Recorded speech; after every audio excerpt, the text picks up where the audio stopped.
Bienvenue.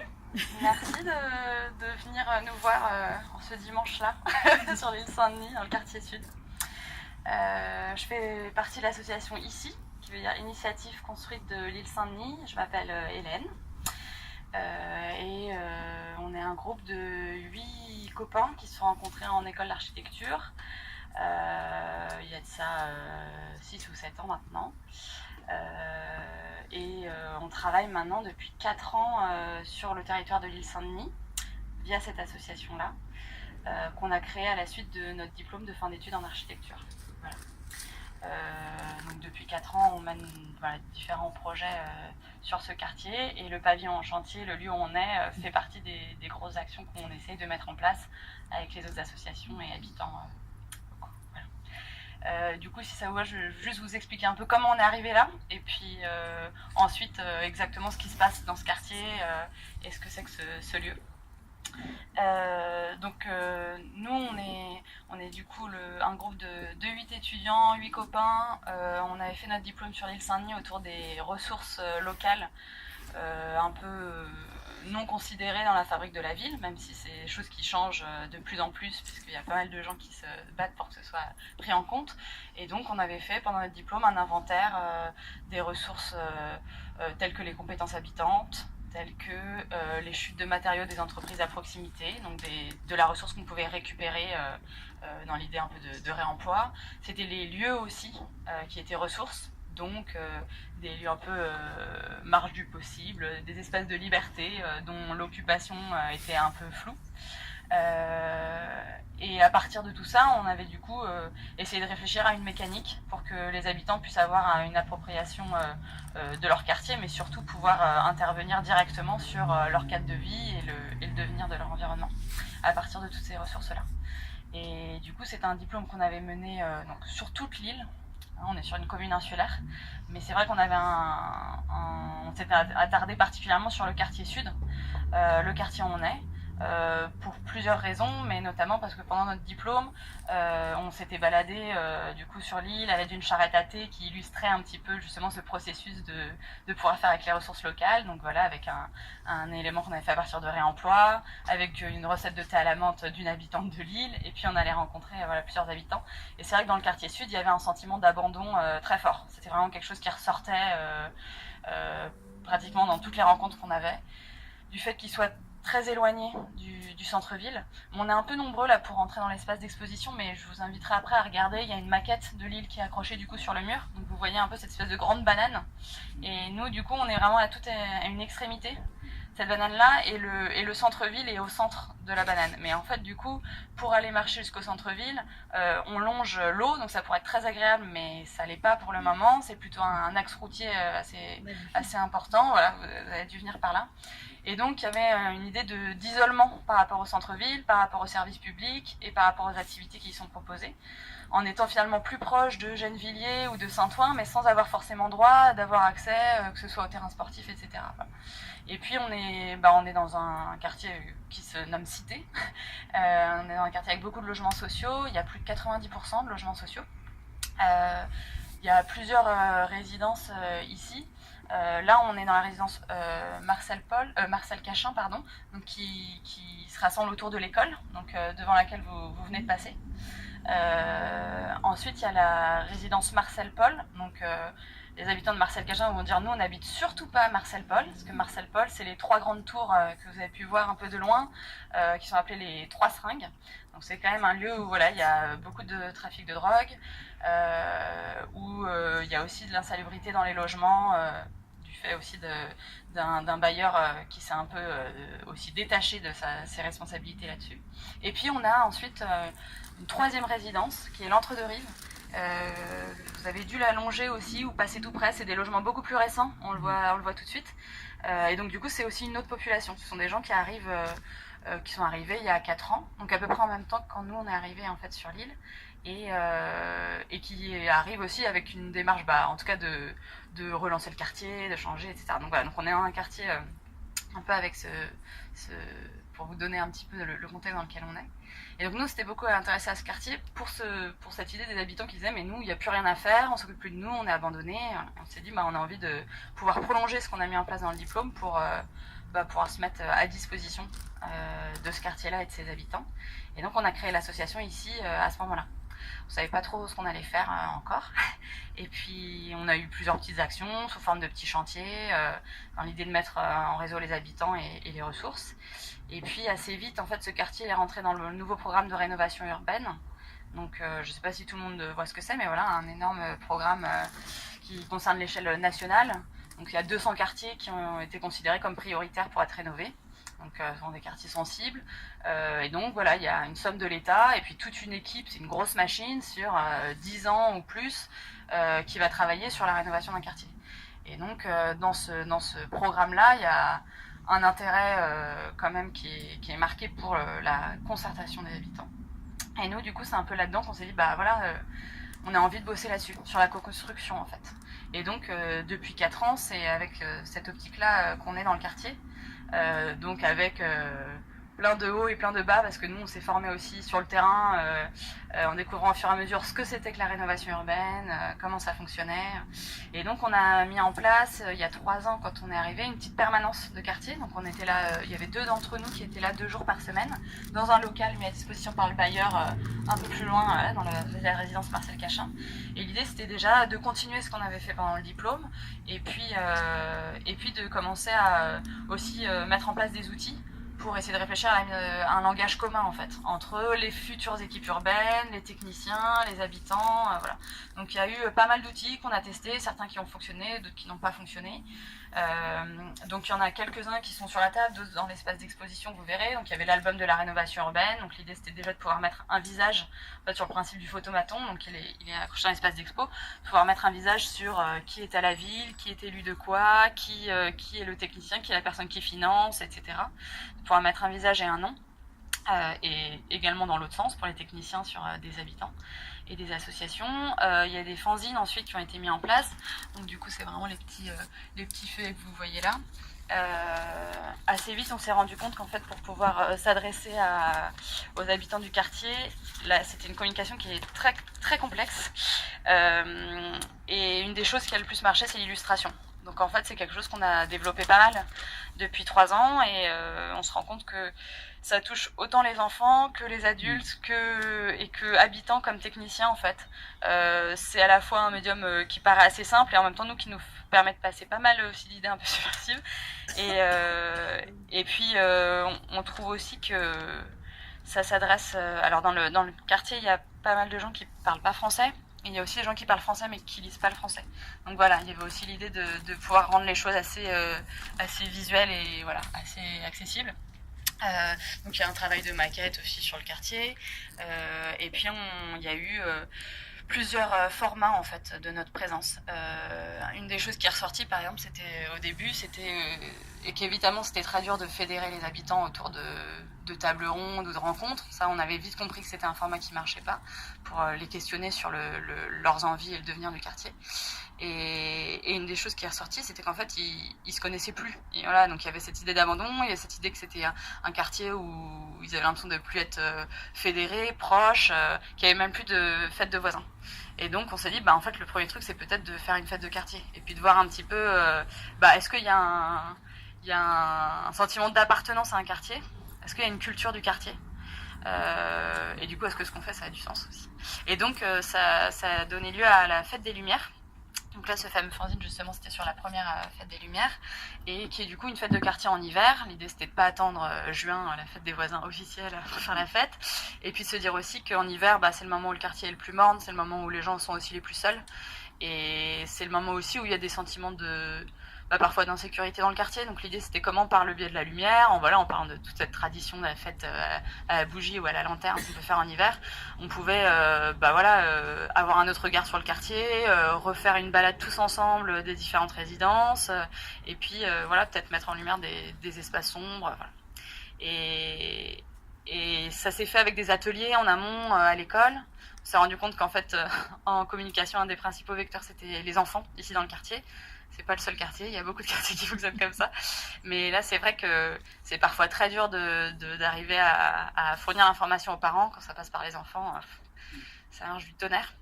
Et donc, pour ce premier événement, qui était assez modeste, je sais pas, on va dire qu'il y avait peut-être 200 ou 300 personnes, il y a eu une balade aux lampions avec les lampions fabriqués par les enfants dans tout le quartier. Et il y a des gens qui ont traversé la départementale pour la première fois, par exemple, pour aller en bas des tours. Donc en fait, voilà, il y avait des choses comme ça où on se rendait compte, en fait, par ces petites actions, parfois, que le chemin était long, en fait, avant de pouvoir vraiment se projeter sur le quartier et demander aux gens de quoi vous rêvez. Et en tout cas, ce qu'on avait sorti un peu de cette fête-là, c'est que les gens avaient remercié l'initiative, étaient contents, avaient envie que ça recommence, et qu'en fait, il y avait une vraie envie, finalement, enfin, il y avait une vraie demande, en fait. Donc là, on s'est dit, ok, bon, il y a des choses à faire, donc on continue. Voilà, donc pendant ces 2-3 années, on a testé aussi des petits chantiers dans l'espace public pour essayer de préfigurer et de tester des choses en fonction des observations qu'on a pu faire. Donc il y a eu tout un travail autour du petit bureau du coup qu'on avait dans la tour 16. Donc là voilà, c'est un petit retour sur le diagnostic d'usage qu'on a pu faire sur le bas d'immeuble. Et des petits chantiers qui ont pu se mettre en place, donc voilà, sur les vacances scolaires, des chantiers ouverts. C'était aussi l'idée d'être sur le chemin et de pouvoir interpeller plus de gens. On s'est demandé au moment où l'équipe projet a commencé à se mettre en place, parce qu'en fait c'était très long, on est arrivé relativement en amont par rapport aux techniciens, notamment de Pleine Commune, qui arrivent du coup pour être l'équipe projet et ensuite développer le projet.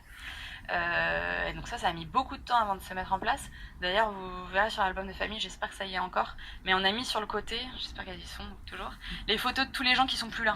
Et en fait, c'est énorme, quoi, en termes de techniciens et tout ça. En 3 ans, alors que le projet avait à peine commencé, il y avait déjà eu un turnover de fou. Enfin, ça illustre aussi pas mal de choses. Et où j'en étais, du coup, le temps que l'équipe projet s'installe, etc. Nous, du coup, on avait pu prendre une forme de place. En fait, on avait pas mal de liberté d'action aussi là-dessus. On avait une première subvention de l'État, c'est ce qui nous a permis du coup de faire cette petite permanence. Voilà, puis le reste était du bénévolat. Et on s'est demandé, du coup, au moment de choisir l'étude urbaine, si on postulait. Et puis, pareil pour l'AMO, l'assistance à maîtrise d'ouvrage. Et puis assez vite, il y a eu 2 choses. D'une part, on en a été écarté. Enfin, c'est-à-dire, il y avait l'idée d'une association, des gens qui étaient assez jeunes, sortis d'école depuis pas longtemps, ça faisait pas forcément très sérieux. Et puis, un lien aux habitants et au quartier qui était déjà presque trop fort. Donc nous, ça nous a posé plein de questions en interne. Donc parfois, à un moment, on l'a vu comme un échec en se disant, mais c'est pas possible, dans ce cas, on n'a pas notre place.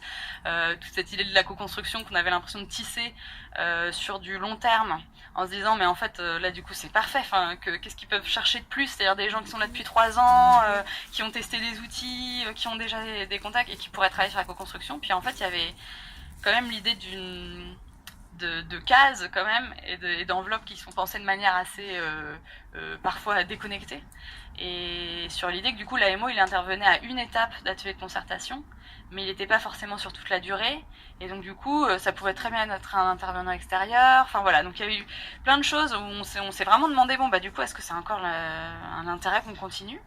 Et en fait, on s'est assez vite rendu compte que c'était plutôt une très bonne chose, parce qu'en fait, en n'intégrant pas directement le programme de rénovation urbaine et en n'étant pas directement connecté aux équipes projets, donc en ayant un lien contractuel, finalement, on gardait toute forme de liberté auprès des habitants. Enfin, pour nous et auprès des habitants aussi. Donc en fait, dans les ateliers de concertation qu'il y a eu, on était plutôt, on participait comme les habitants, et on était plutôt là pour essayer de relayer peut-être des questions, d'essayer aussi, encore une fois, d'être un peu dans la traduction aussi de choix de l'urbaniste, etc. Et donc c'est plutôt ce rôle-là qu'on a continué d'avoir avec la mise en place de 2 projets. Donc cette première étape de permanence des 3 années, là au moment où il y a eu le choix d'études urbaines et on s'est posé plein de questions, nous on a aussi fait état des lieux de ce qu'on avait retenu et de ce qu'on pouvait transmettre aux études urbaines qui allaient bosser, donc les urbanistes qui allaient bosser sur ce projet-là. Du coup il y a 2 éléments. Il y a le livret à l'usage des rénovés, donc ça c'est pour des habitants qui avaient déjà été sensibilisés, et donc c'est un peu la Bible. Donc vous pourrez regarder, mais voilà, nous c'était un peu synthétiser, réexpliquer qui fait quoi, à qui s'adresser, comment ça marche, les étapes, voilà. Donc ça c'était vraiment à l'adresse des habitants. Et puis le diagnostic d'usage urbain, ça c'est c'était adressé aux équipes projets qui allaient vraiment, urbanistes et architectes qui allaient bosser sur le quartier. Et du coup c'est une étude assez sensible, mais aussi voilà, archi et urba sur il y a une partie un peu générale sur le quartier, puis après on s'est attardé vraiment sur 20 espaces publics principalement, en détaillant les usages, en détaillant ce qui manquait, avec des pistes aussi de projet. Donc ça c'était déjà la fin d'une première phase de permanence, et on est parti ensuite dans une deuxième étape qui était de développer 2 projets qui nous tenaient beaucoup à cœur. Le premier c'était d'avoir un lieu pour se rassembler dans le quartier parce que c'est quelque chose qui manque. Là, il y a eu pas mal de changements depuis 1 ou 2 ans, mais quand on est arrivé, mis à part l'école, il y avait pas de commerce, ou quasiment pas. Il y a un petit café, mais qui fonctionne pas vraiment. Il n'y a pas de boulangerie, il n'y a pas de petit supermarché. Donc voilà, le sentiment d'abandon et d'isolement, il est aussi lié à ça, c'est-à-dire qu'il n'y a pas d'activité. Et donc, mis à part l'école, pas d'endroit pour se rassembler. Donc l'idée d'avoir un lieu pour ça, l'idée aussi qu'il y a une maison du projet, donc c'est le lieu officiel de l'équipe technique qui est à Saint-Ouen, parce qu'en fait le périmètre de rénovation urbaine ici il est à cheval entre Saint-Ouen et l'île Saint-Denis. Du coup ils pouvaient pas mettre, ils devaient choisir où mettre la maison du projet et ils l'ont mise à Saint-Ouen. Donc nous d'emblée on disait bah voilà, déjà que c'est pas facile de pousser la porte d'une maison du projet pour aller s'intéresser à un projet futur qui n'a rien à voir avec les urgences quotidiennes, etc. Alors en plus c'est dans la commune d'à côté. Donc on s'est dit qu'il fallait qu'il y ait un lieu relais de ça. Donc l'idée c'était aussi, au-delà d'un lieu pour se retrouver, que ce soit une annexe de la maison du projet et un lieu relais pour en discuter, récolter des infos et aussi pouvoir transmettre l'état d'avancement du projet. Et puis nous on avait aussi une autre intuition, et c'était quelque chose qu'on développait pas mal par le biais des ateliers, c'était un lieu de la fabrication. C'est-à-dire qu'on soit pas justement une maison du projet sur le même format, mais qu'on soit dans des activités qui répondent à la fois à des demandes urgentes, mais aussi qui soient autour de la mise en mouvement, voire de la formation, voire de la création d'emplois. Donc voilà, c'est un peu les 3 pôles de ce projet-là. Le annexe de la maison du projet, quelque chose qui ressemble à une maison de quartier qui peut accueillir en fait les associations, etc. Et puis un pôle un peu manufacture. Et du coup, avec le conseil citoyen, on a porté ça auprès de la ville et de pleine commune, et en fait, ils ont dit banco.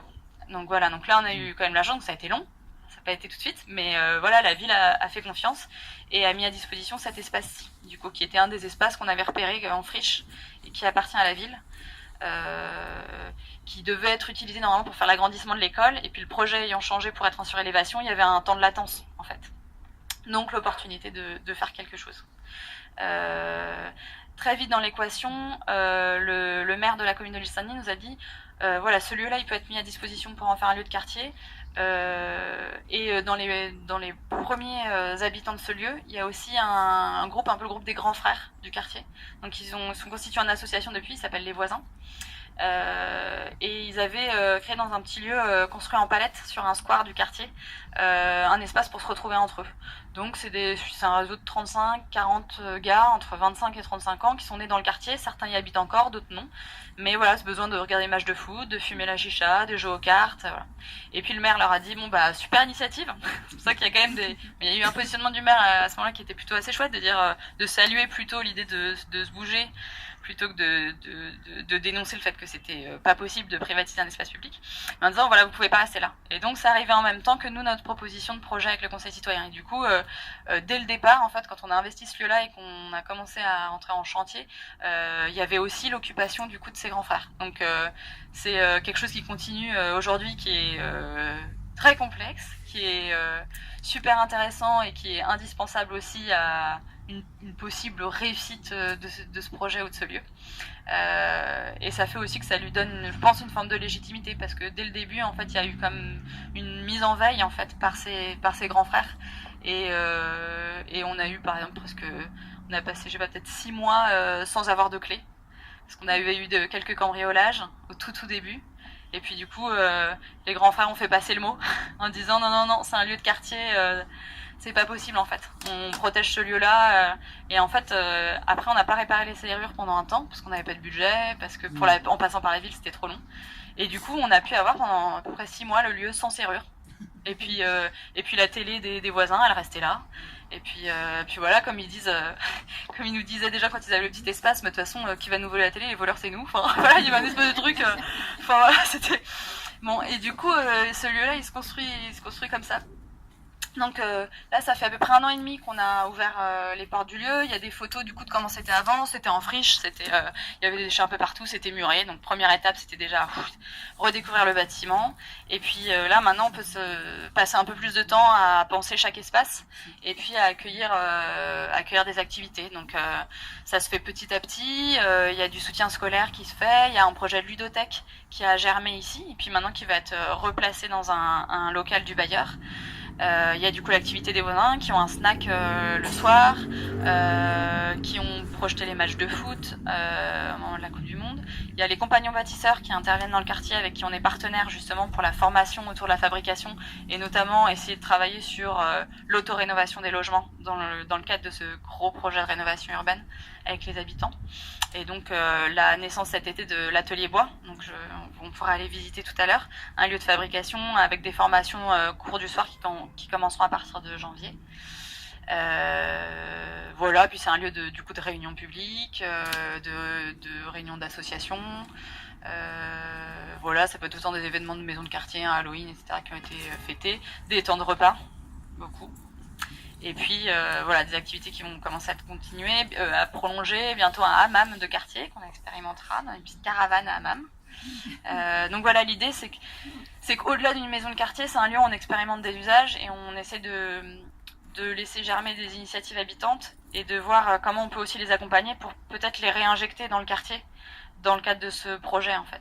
Donc nous on n'intervient pas forcément, nous en tout cas on travaille pas forcément vraiment à l'échelle de l'urbanisme de ce quartier-là, en tout cas le dessin urbain et l'archi directement dans son dessin, mais beaucoup dans sa programmation. Donc on essaye voilà par notre regard là et par le fait qu'on est là depuis un moment d'essayer de donner notre regard et d'influer un petit peu ça et sur la programmation des rez-de-chaussée énormément. Enfin ce lieu-là en tout cas on essaye de l'acter vraiment comme ça et de l'écrire avec la ville. C'est pas facile parce que du coup il faut se frayer un chemin dans le processus et se dire bah voilà à tel moment va falloir qu'on fasse une réunion ensemble, à tel moment il faudra qu'on fasse un point, il faudra que vous fassiez appel à nous, que vous lisiez le rapport qu'on va vous écrire ou vous communiquer. Donc tout ça c'est un peu à construire et donc c'est toujours un peu compliqué mais c'est un peu l'idée. Donc voilà, ça c'est le projet de la maison en chantier. On pourra faire un petit tour après et avant le goûter. Et puis le deuxième projet qu'on porte, il est aussi exposé là dans l'espace d'entrée. C'est un projet qui s'appelle Rénove ton école. Et c'est des ateliers dans les classes. C'est sur 3 ans. Là, on entame la 3e année. Et l'idée, c'est d'accompagner 4 classes pendant 1 an sur un projet commun. Sachant qu'ils travaillent à la fois depuis la définition du projet, du programme, la conception et ils participent à la construction. Donc l'idée c'est aussi de transmettre ce processus de projet dès l'enfance en fait et l'idée que bah oui on peut être acteur de ça. Donc voilà le premier exemple c'était la première année c'était des gradins dans la cour de récré, donc c'est eux qui avaient choisi la cour de récréation comme lieu pour faire leur projet et du coup il y avait 4 classes donc voilà les CE2 c'était les enquêteurs, CM1 première classe CM1 c'était des géomètres donc c'est qui ont fait la maquette, une autre classe de CM1 les architectes donc ils récoltaient toutes les informations, ils écrivaient des lettres aux autres classes etc. Et puis les CM2 c'était les constructeurs. Donc voilà, pendant toute l'année, ils travaillaient un peu leur rôle au travers d'exercices et puis ils travaillaient ensemble sur ce projet commun pour à la fin être tous constructeurs. Cette année, étant donné que l'école est en rénovation, c'est le premier lieu qui est en chantier du quartier.